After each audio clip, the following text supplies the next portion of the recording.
Hello and नमस्ते। Welcome back to my channel. कैसे आप सब? Hope you doing great. देखिए, पैसा सब कुछ नहीं होता, बट बहुत कुछ भी होता है। रिच डैड और पुअर डैड, ये एक रॉबर्ट टी कियोसाकी की स्टोरी है जो कि आजकल मैं पढ़ रही हूँ। वो यही बुक है और मतलब कंप्लीट हुई है मेरे, ये पढ़ के अभी कंप्लीट हुई है। तो जो इस बुक का निचोड़ है ना, वो मैं आपके साथ शेयर करने वाली हूँ।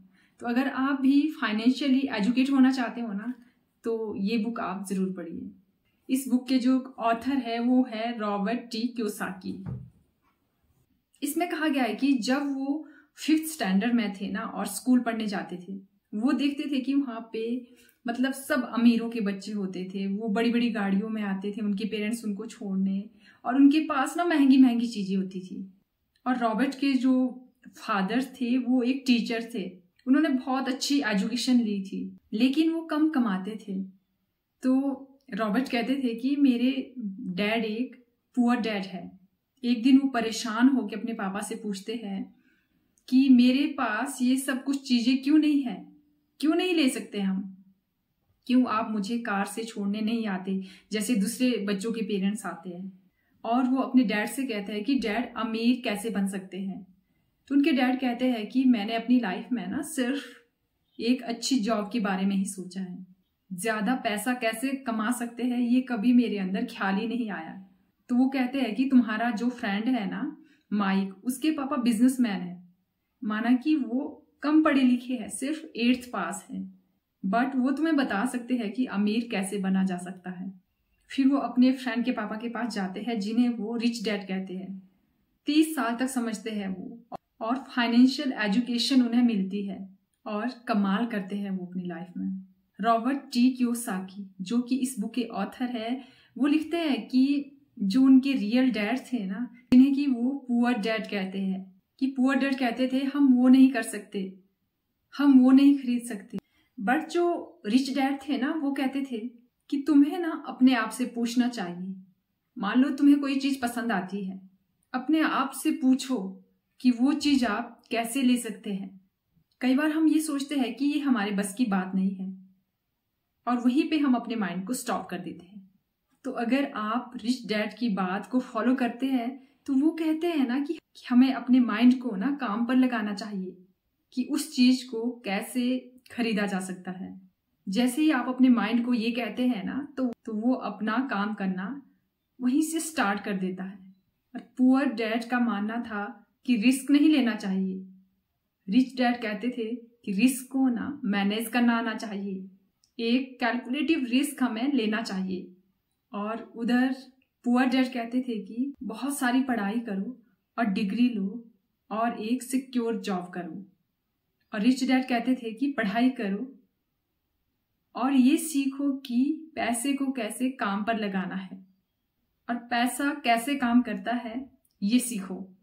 तो 19 साल के जो रॉबर्ट है ना, जो इस बुक के ऑथर है, तो वो डिसाइड करते हैं लास्ट में कि वो रिच डैड को ही फॉलो करेंगे, पैसों के बारे में नॉलेज लेंगे और लाइफ में ग्रो करेंगे।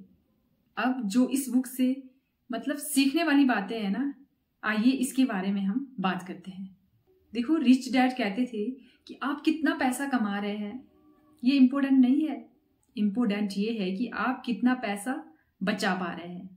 देखो, आपने देखा होगा, हमने भी देखा है, बहुत सारे सेलिब्रिटी, बहुत सारे एक्टर, बहुत सारे सिंगर एक टाइम में ना बहुत रिच थे, बट एक टाइम के बाद हम देखते हैं उनके पास कुछ बचता ही नहीं, वो बैंकक्रप्ट हो जाते हैं। क्यों? क्योंकि वो फाइनेंशियली नॉलेज गेन कभी कर ही नहीं पाए, पैसों को वो मैनेज नहीं कर पाए। और रिच डैड पुअर डैड हमें यही सिखाती है कि अमीर बनना और अमीर बने रहने में ना बहुत ज़्यादा फर्क है, बहुत ज़्यादा। आपको ना एसेट्स के बारे में और लाइबिलिटीज़ के बारे में समझना चाहिए। देखो, एसेट्स ना उन चीज़ों को कहते हैं जो हमारी जेब में पैसे डालती है, और लाइबिलिटी उन चीज़ों को कहते हैं जो हमारे जेब से पैसा निकलवाते हैं। देखो, एग्जाम्पल पे तौर पे मानो हमने कोई घर बनाया है और उसे रेंट पे दिया है, तो उससे हमारी जेब में पैसा आ रहा है। और दूसरी ओर हमने कोई महंगी सी कार लोन पे ली है, तो उससे क्या हो रहा है, उस लोन को भरने के लिए हमारे जेब से पैसा निकल रहा है, आएगा तो नहीं। तो अमीर बनने के लिए सबसे जरूरी है कि आप ज्यादा से ज्यादा एसेट्स को खरीद लो और लाइबिलिटीज को ना जितना कम हो सके उतना कम करो। ये बातें ना आपको किसी भी स्कूल में नहीं सिखाई जाती, क्योंकि वहां पे सिर्फ आपको एक अच्छी जॉब कैसे हासिल करनी है उसके बारे में ही एजुकेशन दी जाती है। बट यहाँ पे ना फाइनेंशियल एजुकेशन का सीखना भी बहुत ज्यादा जरूरी है, उतना ही ज्यादा जरूरी है। देखो, कोई इंसान बेशक ज्यादा पढ़ा लिखा नहीं है, जैसे रिच डैड थे वो सिर्फ 8वीं पास थे, लेकिन वो फाइनेंशियली लिटरेट होते हैं और उन्हें सब पता होता है कि पैसा कैसे काम करता है और पैसे को कहाँ लगाना चाहिए। बट जो फाइनेंशियली एजुकेट नहीं होते ना, उन्हें लगता है अगर वो पैसा कमा भी रहे हैं, अगर वो बचत भी कर रहे हैं, तो उन्हें लगता है कि उसे कहाँ खर्च किया जाए, क्योंकि उन्हें पैसों को यूज करना नहीं आता, या तो ऐसी चीजों में यूज करेंगे जहां की उन्हें ज्यादा ग्रोथ नहीं देखने को मिलती। इसीलिए जो एसेट्स वाला कॉलम है ना, ज्यादा ध्यान उधर दीजिए।